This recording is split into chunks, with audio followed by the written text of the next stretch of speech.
I locked the rental car door and stood at the edge of the gravel driveway, staring at a man I had never met standing on the porch of a house I paid for. He held a camera with a long lens, adjusting the focus on the cedar siding while humming to himself. The morning sun hit the water behind him, but my chest felt tight and cold.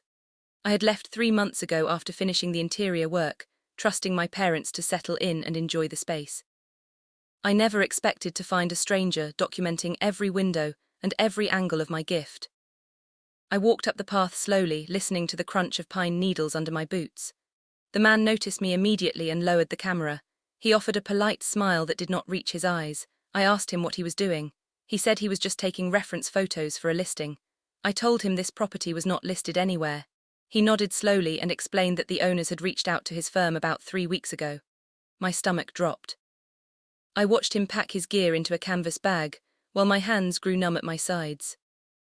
I drove the short distance to my parents' house down the hill without turning on the radio. The silence in the car felt heavy, like the air before a storm. I pulled into their driveway and noticed a second unfamiliar truck parked near the garage. I walked to the front door and knocked. My mother answered after a long pause. She wore an apron I had never seen before, and her eyes darted past my shoulder toward the street. I asked her who the photographer was. She stepped aside and invited me in, avoiding the question entirely. I followed her into the kitchen and waited for an answer. The house smelled like lemon cleaner and old paper. My father sat at the table with a thick folder spread out in front of him. He looked up and adjusted his glasses before speaking. He told me the lake house was too much for them to manage alone. He said the taxes and the maintenance costs were adding up quickly. He explained that they had spoken with a property manager about renting it out during the summer months. I sat down across from him and felt my breathing slow down. I reminded him that I built that house with my own savings. I asked him why I was hearing about this now instead of months ago. He sighed and rubbed his temples. He said they assumed I would understand. He said they knew I was busy with work out of state and did not want to bother me. My mother placed a glass of water on the table and stayed quiet. I watched her hands tremble slightly as she adjusted the napkins. I told them I was not bothered by the call. I was bothered by the secrecy. I stood up and walked to the window, looking back toward the ridge where the lake house sat hidden among the trees. I asked for the contract. I asked to see the paperwork they had signed. My father closed the folder and said they had not signed anything yet. They were just exploring options. I left their house and drove back to the ridge. The photographer was gone, but the gate was unlocked. I stepped inside and walked through the rooms I had built from the ground up. I ran my fingers along the countertops I had sanded and sealed. I checked the master bathroom and found a new set of towels folded neatly on the shelf. I opened the pantry and found boxes of cleaning supplies stacked against the wall. I pulled out my phone and started taking pictures of everything. I documented the keys left on the hook. I photographed the guest book on the counter. I recorded the timestamp on the digital lock. I needed proof before I spoke to anyone else. If you have ever felt the ground shift beneath your feet when family crosses a line you never knew existed, you know how heavy that moment can feel. Share your city in the comments so I know I am not alone in carrying this weight. I sat on the floor of the living room and called a lawyer I had worked with on past business deals. He answered on the third ring. I explained the situation in clear, measured terms. He told me to gather every receipt, every permit, and every transfer of funds related to the construction. He warned me not to change the locks until I had legal advice on property rights. He said verbal agreements hold very little weight when large assets are involved. I thanked him and ended the call. I packed my camera bag and walked outside to the deck. The lake was perfectly still. I sat on the railing and tried to steady my breathing. I needed a plan. I remembered the day I first bought the empty lot. I was 28 years old, working double shifts at a logistics firm and saving every spare dollar. I wanted to give my parents a place to age with dignity. I wanted them to wake up to water and trees instead of traffic and concrete. I hired the foundation crew in early spring. I managed the plumbing and electrical contracts. I poured sweat into every beam and every nail. I did it quietly without expecting anything in return. I assumed gratitude would be enough. I was longed. I drove back to town and stopped at the county clerk office. I pulled the property records for the parcel number I memorized from the original deed. The clerk printed out the latest filings and handed them to me. I scanned the pages and found a notarized document signed by both my parents. It was a temporary stewardship agreement granting access to a management company for seasonal rentals. I checked the signature line and saw my father's handwriting. I checked the date. It was signed 2 weeks after I left for my contract job out of state. I felt a sharp ache behind my ribs. I took a photo of the document and tucked it into my wallet. I walked out into the afternoon sun and felt the weight of the situation settle into my bones. I called my father that evening. He answered on the first ring. I asked him why he signed the agreement without consulting me. He said they were just securing a backup plan. He said the market was shifting and they wanted to lock in a good rate. He said I would understand once I saw the projected income. I told him this was not about income. This was about trust. He went quiet for a long moment. He said I always had trouble with practical decisions. He said I let emotions cloud the facts. I did not argue. I ended the call and stared at the darkening sky. I knew I was facing a deeper pattern than just one misplaced agreement. I spent the next morning sorting through my financial records. I pulled every invoice, every wire transfer, and every receipt tied to the construction project. I laid them across the dining table in chronological order. I matched the dates to the bank statements. I verified the contractor payments. I confirmed the material deliveries. Everything pointed to a clear trail of personal investment. I scanned the entire stack and saved it to a secure cloud drive. I printed a physical copy and placed it in a locked file cabinet. I knew documentation would be my only anchor in the coming weeks. I needed to protect what I built without losing myself in the process. Stories like this remind us that generosity without boundaries often becomes a trap for the giver. If you believe clear limits are a form of self-respect, let me know in the comments where you are watching from. I drove to the lake house again that afternoon. The photographer was back. This time he was measuring the porch dimensions with a laser tool. I parked further down the road and watched through the trees. A silver sedan pulled up behind him. A woman stepped out carrying a clipboard. She wore a blazer and spoke quickly into a headset. I recognized the logo on her jacket.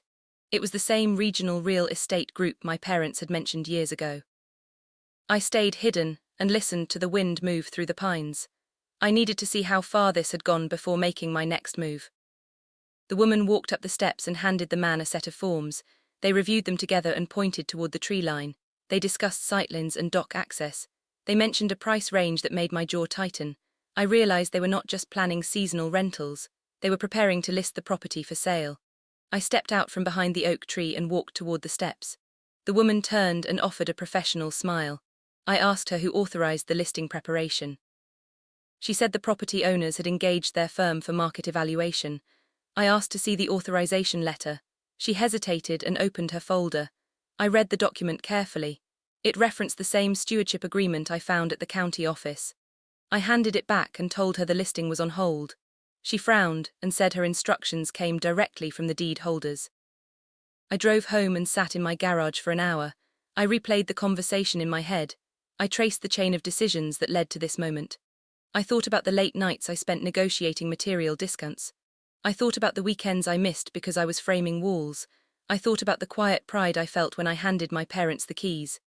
That pride felt distant now, replaced by a cold realization. I had built a sanctuary for people who were already planning to monetize it without my consent.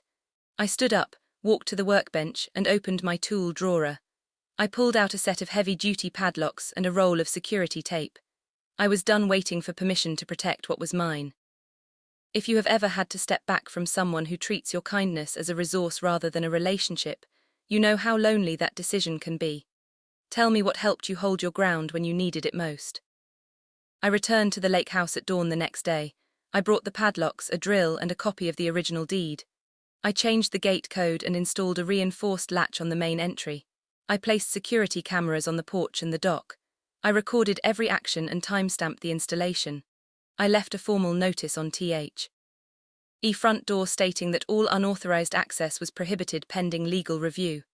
I took photos of the notice and uploaded them to my secure drive. I knew my parents would call. I knew they would be angry. I was ready for the conversation. I needed it to happen on record. My phone rang before I reached the county road. It was my mother. I answered and kept my voice steady. She asked why I changed the locks. I told her I was securing the property until the ownership paperwork was clear. She said they were the owners. I reminded her that my name was on the deed and that my funds paid for every square foot.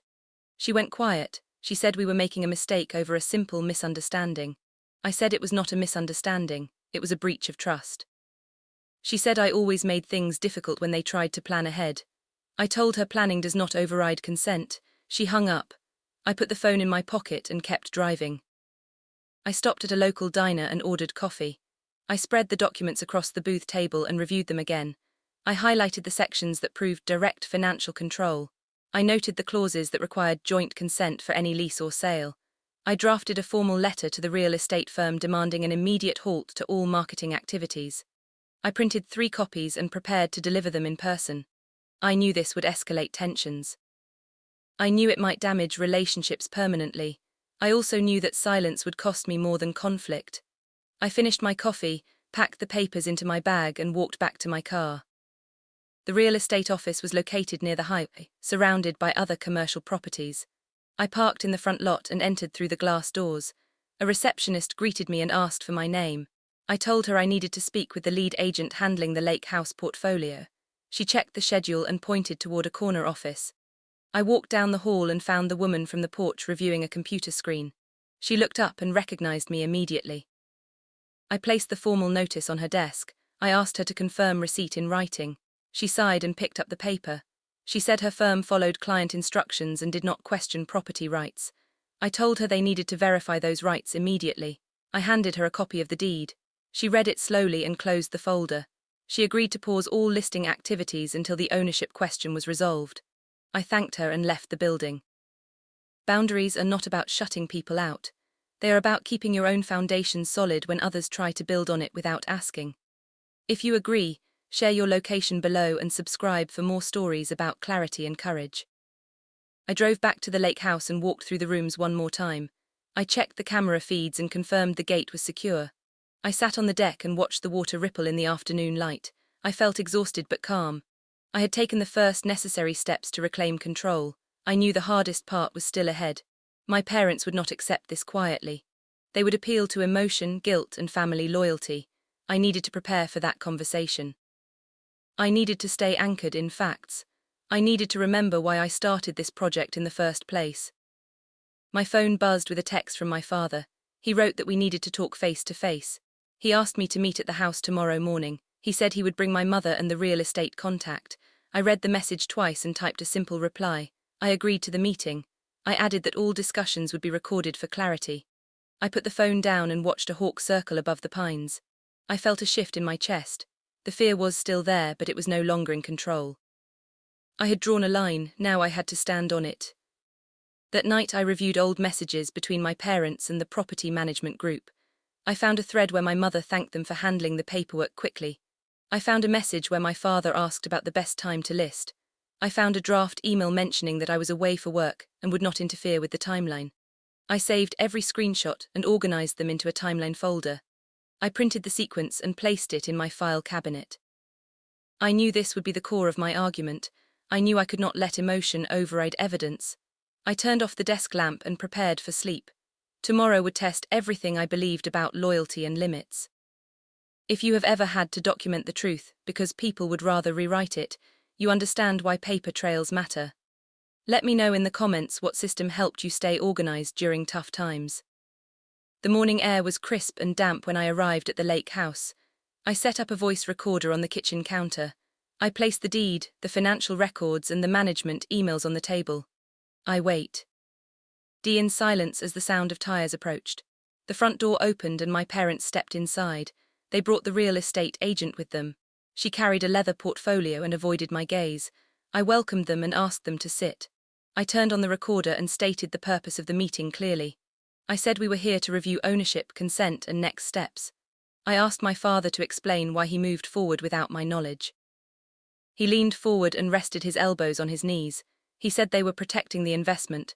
He said the housing market was unpredictable and they wanted to secure equity. He said I should be grateful they found a professional team to handle the process. I told him gratitude does not replace transparency. I asked why he assumed I would oppose a simple conversation. He said I always overcomplicate things. He said I get too attached to control. I felt my jaw tighten but kept my voice level. I slid the financial records across the table and asked him to read them aloud. He hesitated and opened the folder. He saw the wire transfers, the material invoices, and the contractor payments. He closed the folder and looked away. My mother spoke next. She said they only wanted to reduce the burden. She said they assumed I would approve once they saw the numbers. She said family supports family when things get heavy. I told her support does not mean taking what belongs to someone else. I reminded her that I never asked for repayment, I never asked for control, I asked for respect. She lowered her eyes and smoothed her sleeves. She said I was making a scene over nothing. I told her this was about everything. I pointed to the deed and reminded her that my name was the only one on the legal title. I said they had no authority to list, lease, or transfer the property without my written consent. The real estate agent finally spoke. She said her firm requires clear ownership verification before proceeding. She said she would halt all activities until the title question was resolved. She gathered her portfolio and stood up. She said she preferred not to involve herself in family disputes. She walked to the door and left without another word. The room felt quieter after she exited. I looked at my parents and waited for their response. My father stood up and walked to the window. He said they would reconsider their approach. He said they did not expect me to take it this far. I told them the distance was theirs to close, not mine. I ended the recording and saved the file. I asked them to leave the house and respect the security measures until further notice. My mother nodded slowly and followed my father out the door. I watched their car drive down the gravel path and disappear behind the trees. I sat at the table and exhaled deeply. My hands trembled slightly, but my mind felt clear. I had spoken the truth out loud. I had set a boundary that could not be ignored. I knew this was only the beginning of the real work. I packed the documents, locked the house, and drove back to town. Stories like this remind us why speaking up matters when silence costs you your peace. Subscribe if you believe honesty should never be punished for protecting what is right. I spent the next week reviewing the legal options with my attorney. He explained the process for filing a formal cease and desist against unauthorized marketing efforts. He outlined the steps for recording a restrictive covenant on the property title. He recommended setting up a formal property trust to prevent future disputes. I followed his guidance carefully. I drafted the documents and prepared them for notarization. I knew this process would take time. I also knew it would prevent the same pattern from repeating. I focused on action instead of anxiety. I kept moving forward one step at a time. I visited the lake house every other day to check the security system and clear debris. I noticed fresh tire tracks near the service road. I installed additional cameras and motion sensors along the tree line. I found a discarded property flyer in the drainage ditch near the mailbox. I collected it and added it to my evidence file. I did not confront anyone about it. I simply documented the attempt and continued securing the perimeter. I learned that vigilance is not paranoia when patterns prove otherwise. I stayed calm and methodical. I refused to let frustration dictate my actions. My phone rang on a rainy Thursday afternoon. It was a number I did not recognize. I answered and heard a professional voice introducing herself as a county assessor. She said she was verifying property access for an upcoming tax review. She asked who held the current management agreement. I provided the necessary details and requested a formal inquiry letter. She agreed to send it through official channels. I ended the call and felt a new layer of pressure settle over the situation. The county was now involved. The paperwork would need to be airtight, I.U. Dated my attorney immediately and adjusted the filing timeline. I knew transparency would be my strongest defense. If you believe that documentation is the quietest form of self-defense, let me know where you are watching from today. Your story matters just as much as mine. The assessor arrived 3 days later in a marked county vehicle. I met her at the gate and presented the original deed, the financial records, and the security notices. She reviewed the documents carefully and asked about the stewardship agreement. I provided a copy and explained the context clearly. She noted the discrepancy and agreed to flag the property for temporary audit. She said the county would not recognize any lease or sale until the title was verified. She thanked me for my cooperation and drove away. I locked the gate and felt a wave of relief. The system was finally aligning with the truth. I returned home and drafted a formal letter to my parents. I outlined the legal steps I had taken. I explained the temporary audit and the revised title protections. I stated clearly that I would consider joint management only if it was structured with written consent and independent oversight. I mailed the letter through certified post and kept a copy in my file cabinet. I knew it would not be received with warmth. I also knew it was necessary. I chose clarity over comfort. I chose structure over assumption. I sat at my desk and watched the evening light fade across the walls. I felt lighter than I had in months. 2 weeks passed without contact. I continued monitoring the property and updating my records. I hired a local maintenance crew to handle seasonal inspections. I established a formal schedule for lock checks and camera reviews. I kept my focus on preservation rather than conflict. I knew patience would yield better results than escalation. I trusted the process and stayed disciplined. I reminded myself daily that boundaries are not barriers, they are markers of respect. I held that truth close as the season shifted and the leaves began to turn. If you have ever had to choose between temporary peace and lasting integrity, share what you learned from that moment in the comments below. The call finally came on a cold Monday morning. My father asked to meet at the lake house at noon. He said he wanted to resolve the matter quietly. I agreed and arrived early. I set up the recorder and placed the documents on the table. I waited as the door opened and my parents stepped inside. They carried a single envelope. My father sat down and handed it to me. I opened it and found a notarized statement of acknowledgement. It confirmed their understanding that I held sole ownership and that no further marketing or leasing activities would proceed without my direct approval.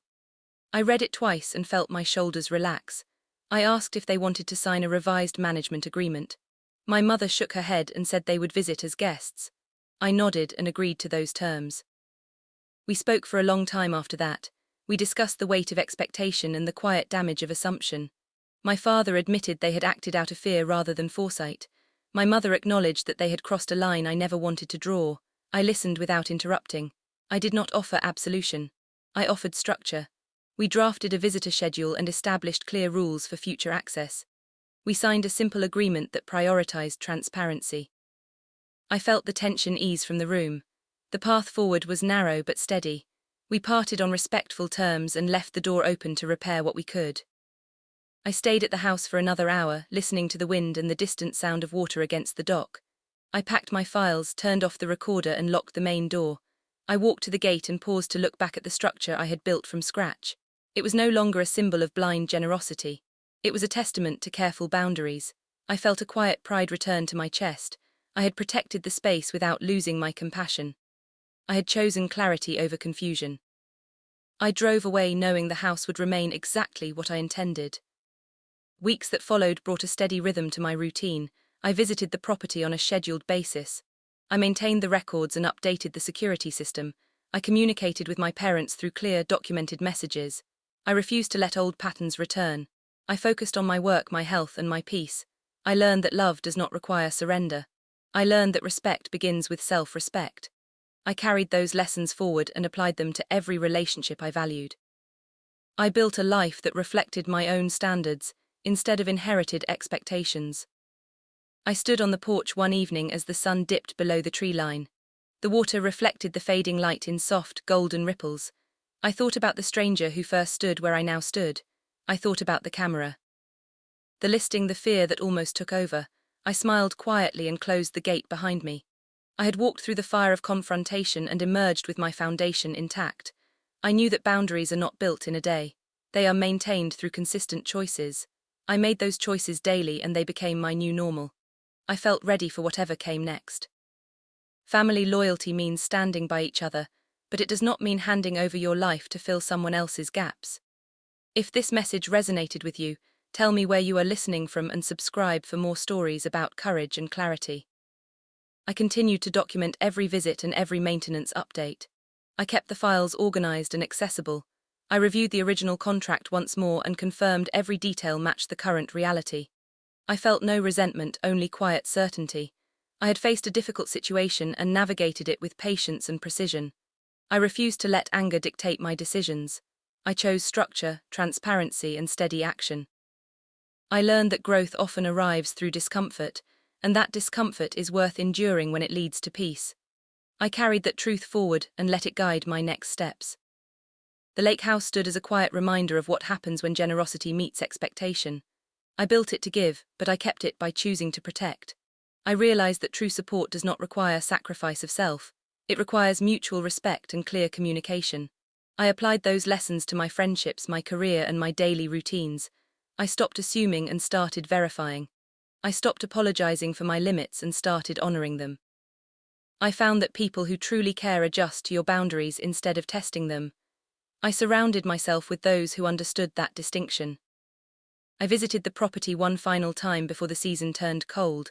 I checked the cameras, locked the main door and secured the gate. I walked down to the water and listened to the wind move across the surface. I felt a deep sense of closure. The conflict had passed. The lessons had settled. The house remained exactly as it should be. I turned back toward the path and felt the weight of the past lift from my shoulders. I drove away knowing I had done everything necessary to protect what mattered. I felt steady, I felt free, I felt ready.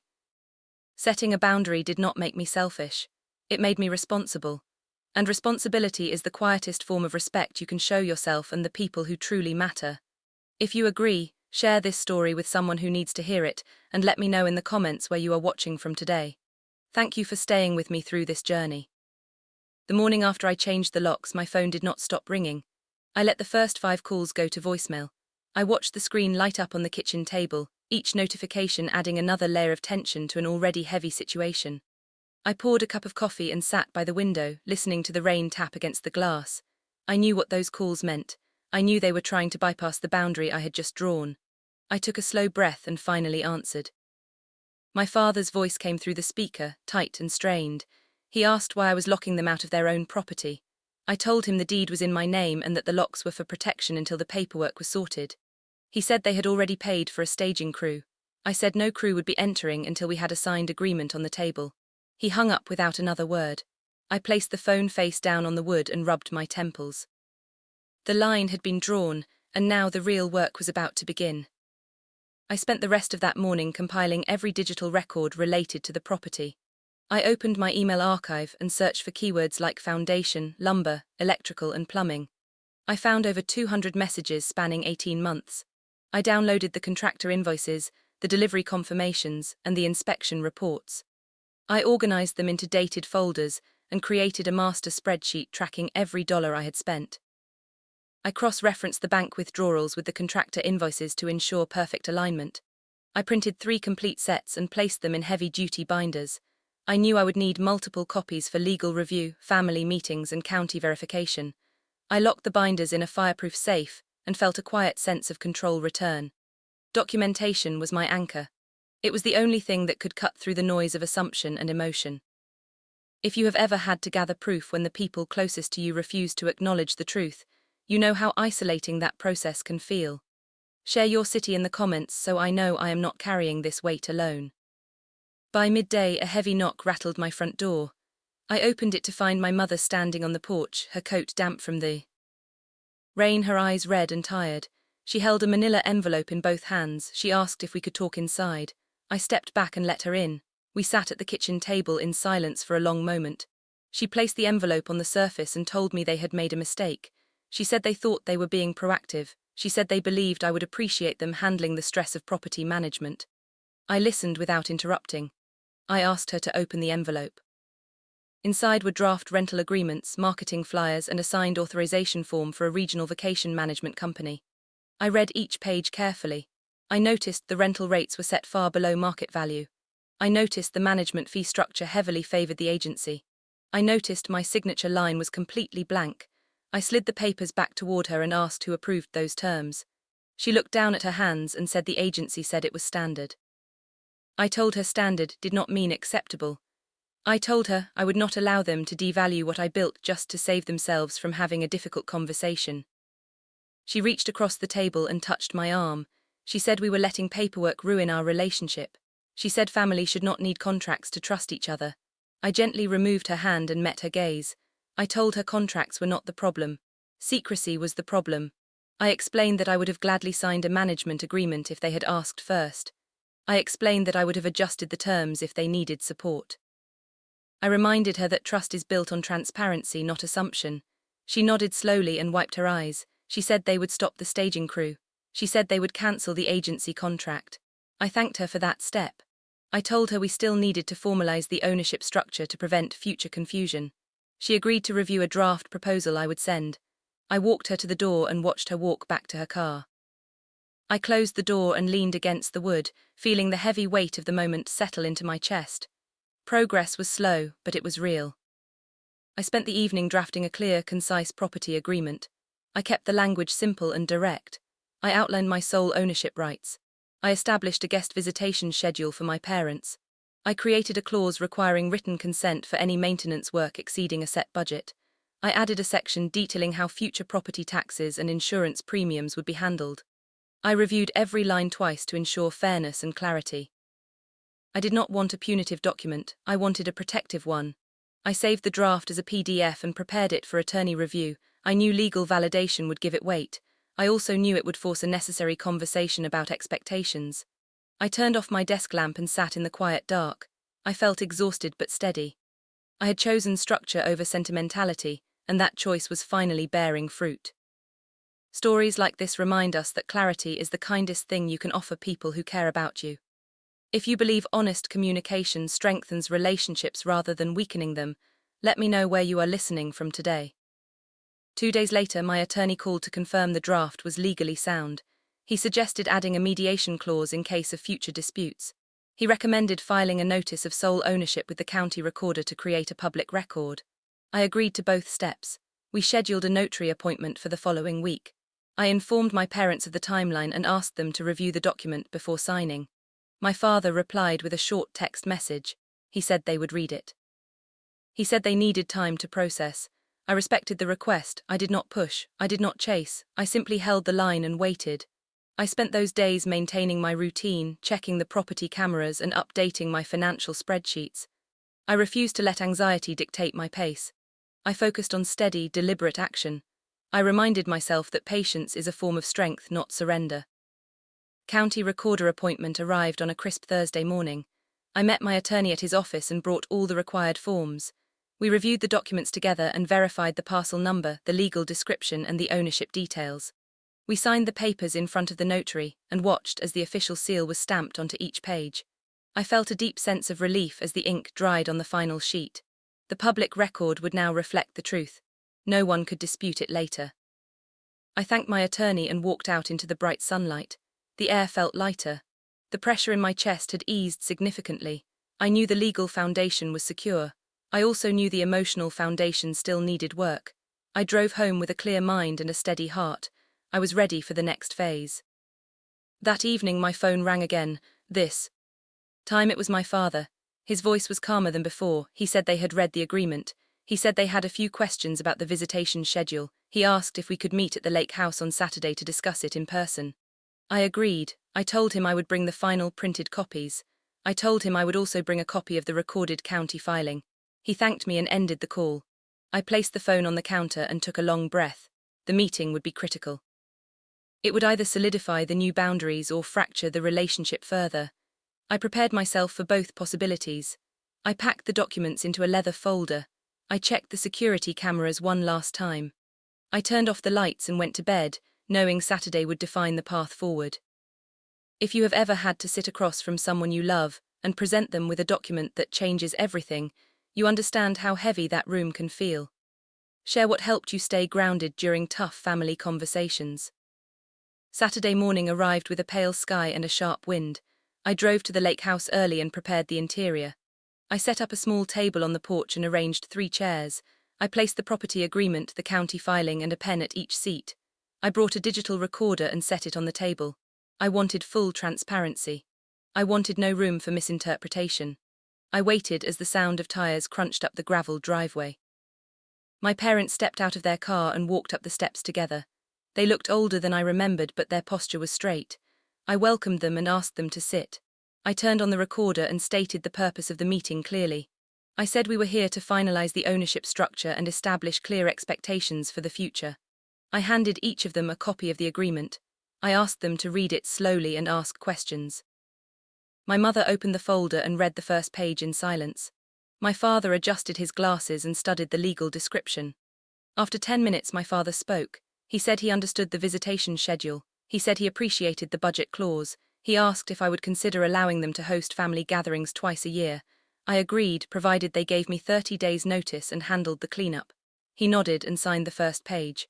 My mother followed suit. I signed my name on the final line. I felt the weight of the moment settle into a quiet resolution. I turned off the recorder and packed the documents carefully. I handed each of them their copy. I told them I valued their presence. I told them I wanted a relationship built on honesty, not hidden agendas. My mother reached out and held my hand.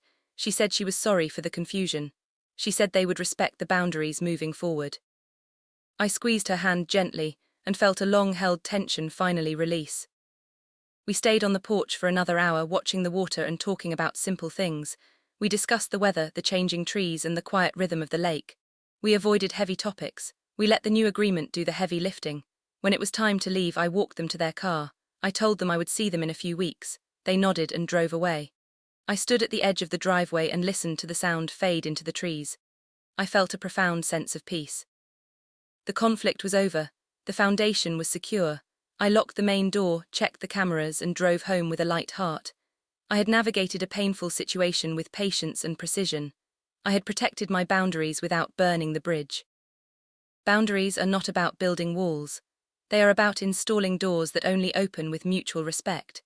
If you believe that truth matters more than temporary peace, subscribe for more stories about clarity and courage.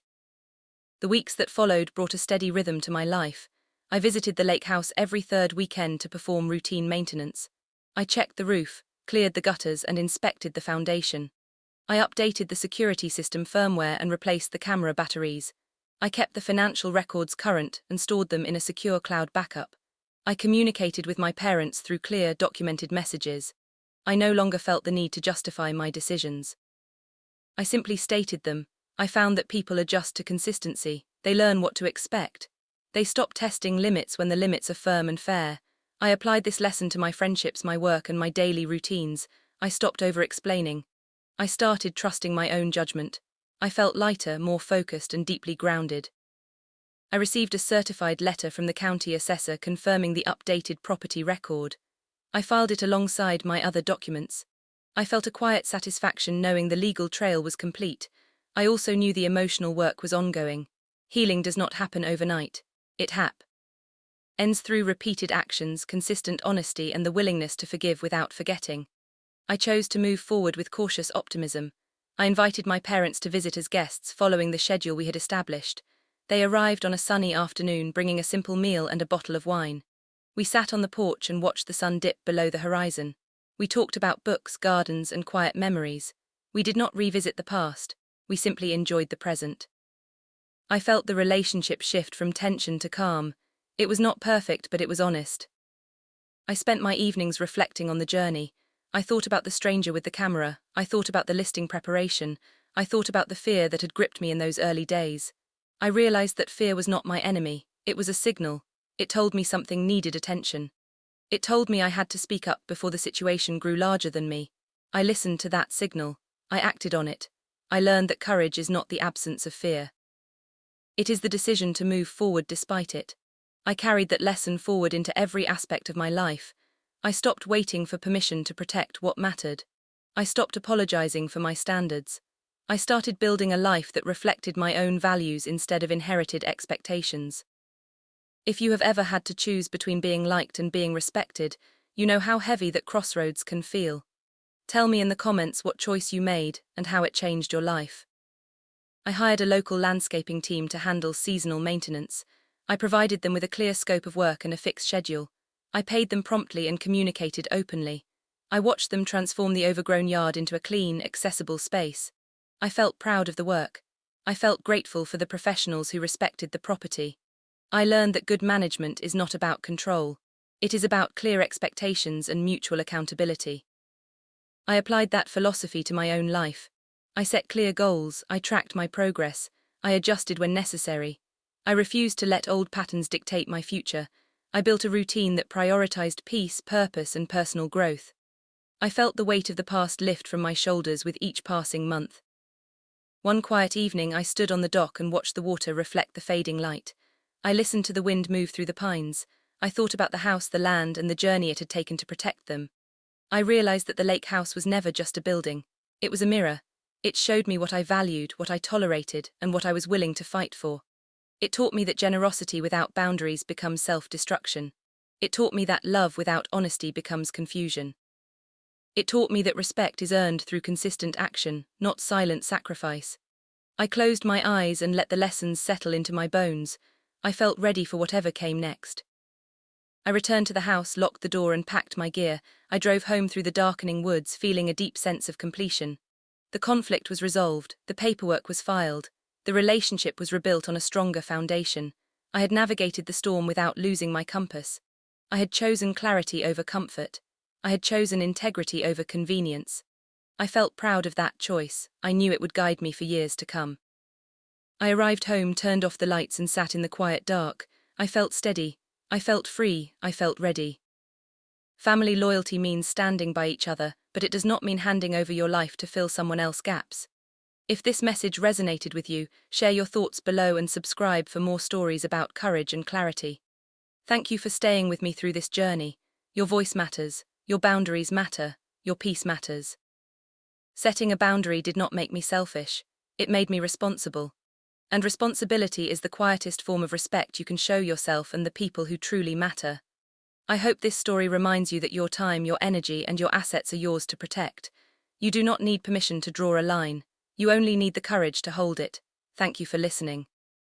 Disclaimer: this is a work of fictional storytelling created for entertainment purposes. Names, characters, businesses, events, and incidents are either the products of the author's imagination or used in a fictitious manner. Any resemblance to actual persons, living or dead, or actual events is purely coincidental.